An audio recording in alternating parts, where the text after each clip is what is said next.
Crown remains a bona fide phenomenon. Peter Morgan's intimate look at the lives of Queen Elizabeth II and her family takes us behind the palace walls to recount the events of the 20th century from the perspective of one of Britain's most enduring monarchs. And among the highlights of season 4 was Prince Charles's meeting and whirlwind romance with the young Diana Spencer. A marriage, of course, as we know, fated to tragedy, but one that began with no small amount of heartache anyway, especially considering Charles was in love with another woman. We're joined today by the actors who brought Charles and Diana to life. A warm welcome to contenders to Josh O'Connor and Emma Corrin. Now, let's take a look at a clip as Charles and Diana reckon with the heavy weight of a nascent royal marriage. I still think you're gorgeous. The cleverest, handsomest man in every room. Do you really? Oh, pathetic. But I do need that sometimes. And you look gorgeous too. Your beauty, your radiance is a great, shining, spectacular miracle. When I see the light in people's faces when they look at you, it makes me realize that I'm the luckiest man in the world and we're the luckiest family in the world. It makes me want to ring the Queen back in London and say, "Can you hear that, Mummy? Listen to that. It's 100 decibels louder than anything you ever got. Chew on that. Choke on that." You know, I think this might be the most important conversation we've ever had. Yes. And the solution is so simple. Anytime either of us feels like we're not getting what we need, we simply need to give that very thing to the other. Because if you learn anything from today, We both need the same as each other. To be encouraged. To be supported. To be appreciated. to be loved. Yes. Oh. Yes. Yeah. I see. Thank you. How many? 4 short. Not enough to stop it going to a second ballot. Oh, it's betrayal of the very worst kind. They owe their political lives to me. It's despicable. Oh, those little men! And you want me to get on my knees to them? Never.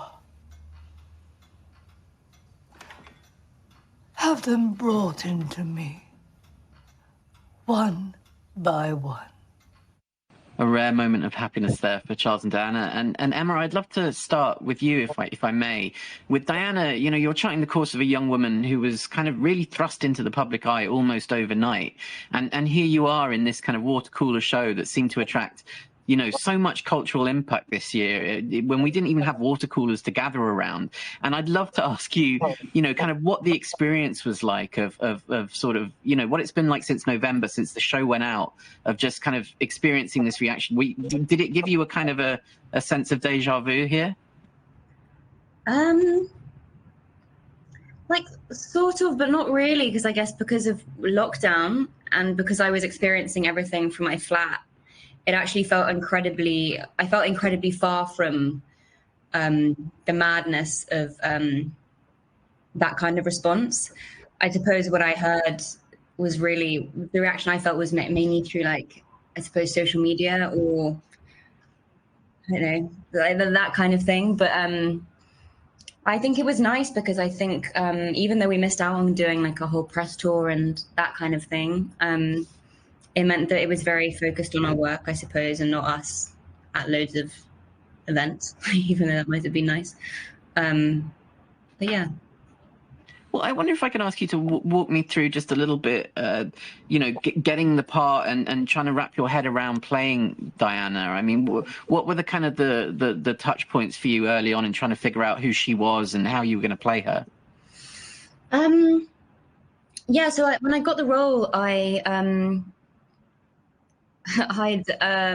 it was kind of initially very overwhelming in terms of just the extent of information out there and the sort of endless research that you could do on that, because there is just so much information. And I think Diana sort of collided with the rise of our interest in celebrity and the way the press works. And there's so much footage of her and everything like that. And I sort of got quite bogged down in that for a while. And then the research team, the Crown research team, who are amazing, sent me like a folder which had all this information that was broken down into, so that it corresponded to the episodes. And then I got the scripts from the series as well. And that really helped, because suddenly I was like, oh, I'm actually not playing Diana so much as I'm creating our version of her and telling this story about this person who Peter's written. And yes, there were incredible documentaries, like In Her Own Words, that really helped get a sense of like how she moved through the world and her voice and people's responses to her and her watching her in social situations. But it was really when I started working with Polly Bennett, our movement sort of character coach, I suppose, she really started coming together for me, and we sort of worked very much from the inside out. So if, for instance, we saw a mannerism that Diana did, for instance, the head tilt or something, we would not just want to replicate it or to mimic it, but to consider why she would do that, so that I could implement it in my acting in a way that was justified. And that was really fun, because I think what I love about acting is like I'm very curious about how people work and psychology, and so it was quite a fun field day for me in that sense, that like figuring out why this person did the things they did. Yeah. Well, and Josh, I mean, this is, you know, you're playing Charles now for the second season. I wonder, is there a part where the kind of the mannerisms that Emma was talking about just there have kind of seeped in, and does it get easier, I suppose, as you go along? Yeah, I think probably. I mean, Emma had a kind of like an extraordinary task of coming in on season 4 and having to do it all from scratch, which she did amazingly. And like, you know, I was really lucky to have a few episodes in season 3 where I could, I guess, warm into it a little bit and build him up from there. But yeah, I definitely think, I remember Peter Morgan saying that there was this kind of moment in season 4, particularly for the guys that had done season 3, like Olivia and Tobias, where, you know, that he noticed that they've just kind of like sitting in it. I mean, again, what Emma did amazingly was that she just sort of sat in it from day one. But I think there is a moment where you can where you just sort of like, yeah, I guess you just find your character. But I guess that's true of any job, really. There's a kind of breakthrough moment of, you know, when you've created a full character. I always feel like I've definitely done jobs where I've like turned up on day one and I feel like I'm shortchanging everyone because I haven't quite got there yet. And but yeah, as you kind of, I guess with experience, you just sort of build stuff up as much as you can and then hope that it lands. Yeah. Well, I think, you know, probably one of the show's great strengths is how much humanity is brought to, you know, what had previously just been headlines, really, for most of us, headlines and gossip, I suppose.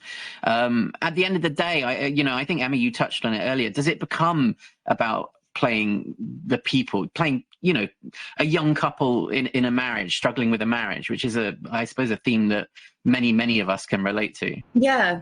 I think that's actually what Peter's really good at doing as a writer. And I think why people love the series, because as much as it satisfies our curiosity about a family, about a sort of group of people who we don't feel like we know much about, and it humanizes them. Also, I think it shows humans living in extraordinary circumstances, dealing with things that we can all relate to.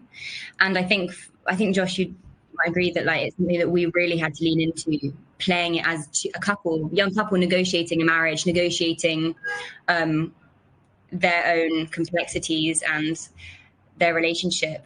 And we sort of had to focus on that and really avoid not playing the ending. We sort of really had to remove ourselves from what we knew of these people and just like, yeah, try and stay present with it, I suppose. Yeah, I think that's right. Yeah, I think as Emma said, it's like it's not a. I mean, everyone knows the story, and so you're sort of like, well, you know, obviously we're doing a fictionalized version, so they don't know the details of it, and neither do we. But yeah, I guess you don't want to. Yeah, the biggest task for Emma and I was to try and. I remember we were really excited about the idea that essentially you've got one episode to try and convince people that the ending might be different, and that's Australia, and hopefully, and that's the scene you just showed there, was, you know, the aim was to kind of, and we believed it, you know, there was a moment of, I think they found love and they loved each other, and so, you know, stuff happened to them. Do you know what I mean? I remember Josh with one interview very early on when we were doing press, and there was when we were doing those really quick fire junkets, and there was one interviewer who was like, there was this moment where, like in episode 6, where I just like completely forgot, and I was just so happy, and I was like, make it, and then I realized and I remembered, and me and Josh were so like, I don't think that person could have realized like how much that meant to Josh and I, because it was something that we didn't really think was possible to do, but we really wanted to convince people that, like, yeah, in that moment was like pure happiness or whatever. Very true. Yeah.